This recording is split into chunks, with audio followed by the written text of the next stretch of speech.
नमस्कार. आज मी आपल्याला एक माझ्या क्लायंटचा अनुभव सांगणार आहे.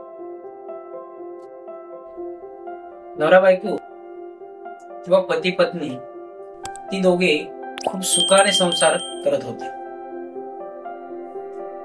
उत्तम असं त्यांचं जीवन चाललं होतं. परंतु दिवसामागून दिवस गेले आणि त्यांच्यामध्ये वादविवाद व्हायला लागले.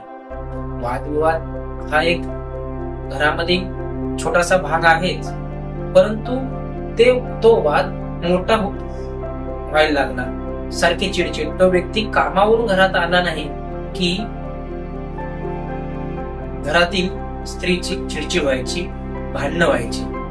अशा वेळेला त्यांनी मला संपर्क केला आणि सांगितले, सर मी ज्या वेळेला कामावरून घरी आलो की माझ्या मिसेसचे बायको माझ्या मागे चिडचिड निर्माण करते, तर घरामध्ये काय इनबॅलन्स झाले असतील का, तुम्ही सांगू शकता का? त्यावेळेला मी त्यांना सांगितलं की तुमच्या घरामध्ये ईशान्य दिशेमध्ये ठेवलेला मिक्सर, हा मिक्सर तुमच्या घरामध्ये भांडण होत आहे. याचा अर्थ आमच्या घरातील हर एक गोष्ट आमच्यावरती इफेक्ट करते. तो ती वस्तू कुठे हवी आहे याचंही आमच्या लक्षात असणं गरजेचं आहे. ती एक रेमेडीच आहे, तो एक उपायच आहे. कारण ईशान्य दिशा आम्हाला क्लॅरिटी देते आणि मिक्सरचं काम काय आहे? ग्राइंडिंग करणे, कट करणे, चर्निंग करणे. यामुळे तो मिक्सर ज्या वेळेला तो रिमूव्ह केला त्यानंतर दुसऱ्या दिवसापासून त्या पती पत्नीमध्ये प्रेमाचं आनंदाचं वातावरण निर्माण झालं. असंही आपल्या घरामध्ये नुसती वास्तू हा एकच प्रयोजन नाही आहे. वास्तू मधील घरातील प्रत्येक एक गोष्ट ती ही रेमेडी आहे. प्रत्येक एक गोष्ट हा उपाय आहे. प्रत्येक गोष्टीचा एक इम्पॅक्ट आहे.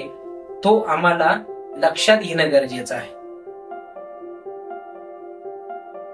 त्याचबरोबर वॉशिंग मशीन ही तितकीच महत्वाची आहे. वॉशिंग मशीनचं काम हे मंथनचं आहे, चर्निंगचं आहे, फिरवण्याचं आहे. वॉशिंग मशीन जर आमच्या साऊथ दिशेमध्ये असेल तर आम्हाला यश मिळणारच नाही. ती जर पश्चिम दिशेमध्ये असेल तर आम्हाला गेन्स मिळणार नाही, प्राप्ती मिळणार नाही. ती जर आमच्या संबंधाच्या दिशेमध्ये असेल तर आमचे संबंध खराब केल्याशिवाय राहणार नाही. यासाठी वॉशिंग मशीन ही योग्य ठिकाणी असणं गरजेचं आहे. आणि योग्य ठिकाण म्हणजे ईस्ट, साऊथ ईस्ट. मंथनची दिशा पूर्व, दक्षिण, पूर्व या ठिकाणी तुम्ही आपली वॉशिंग मशीन ठेवू शकता. धन्यवाद.